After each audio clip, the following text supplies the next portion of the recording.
Hi everyone, this is one of my first vlogs, video blogs, so bear with me if I make any mistakes, but I've been writing for months now, advocating against MSM websites. I've been, through my blog, um, providing tons of information, education, and awareness as it relates to HIV, hepatitis, and other STDs, and just updating things happening in my life. And recently I was inspired by Councilman Joel Burns from Fort Worth, Texas, who gave a very emotional plea about school bullying, and in particular to gay youth who are being bullied. I've had my story out there on the web for quite some time, and I thought that I would share it with you in the video world. So you're welcome to read it on my blog as well. But I was born and raised in upstate New York. I had a good childhood with parents that loved me, but that did not love each other. After 30 years of marriage, my parents divorced. They are not the reasons, though, that I chose drugs. My parents cannot be blamed for the decisions I made as an adult.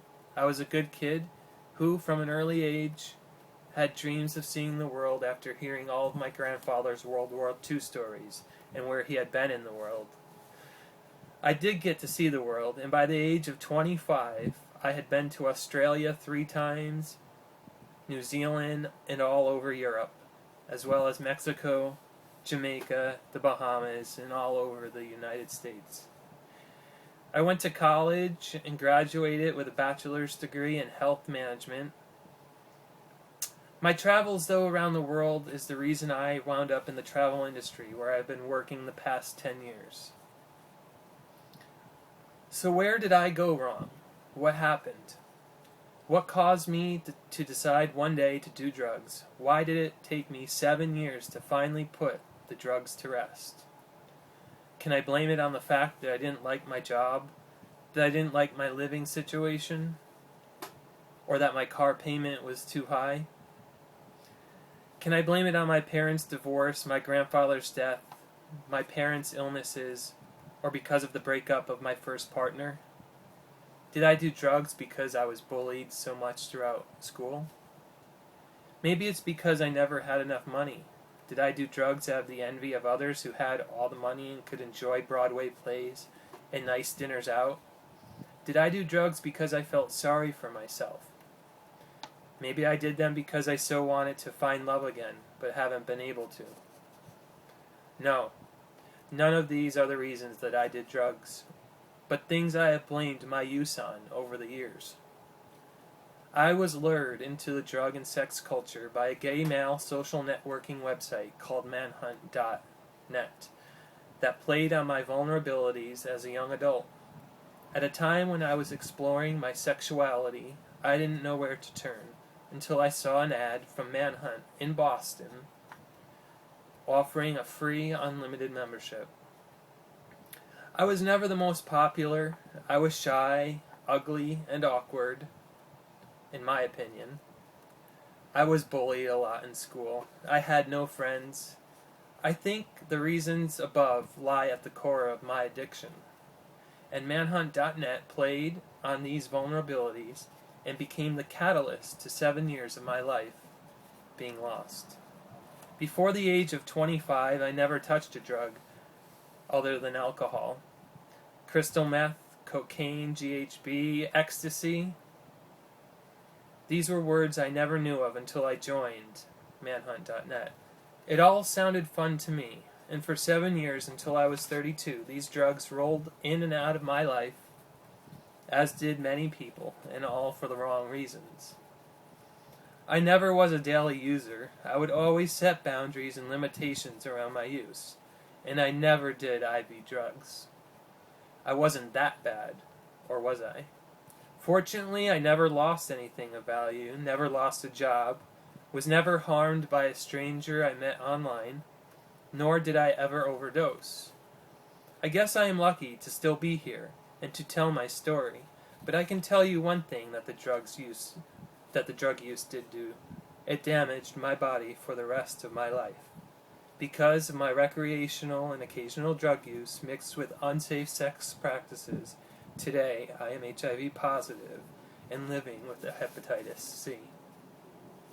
The dual diagnosis crippled me emotionally and physically in the beginning, and it's not until now that I am finally starting to feel okay. I have always been a hypochondriac when it came to my health, and luckily both illnesses were diagnosed very early. Today my viral load from the Truvada-Centris combination is undetectable. And I learned from my doctor at Mount Sinai Hospital in New York City that my hepatitis treatment will be only 24 weeks versus the standard 48 weeks, and that I am headed towards eradication of the hepatitis C. Why? It's because I caught it early. The hepatitis C treatment consists of interferon, low doses of chemo used to treat melanomas, which I give myself each week by injection in my stomach. It is just a shot. It's easy to do and fairly harmless. Along with this, I must take 1,200 milligrams a day of ribosphere. The treatment is not as bad as what I had heard or read about online. It is all about recognizing and managing the symptoms.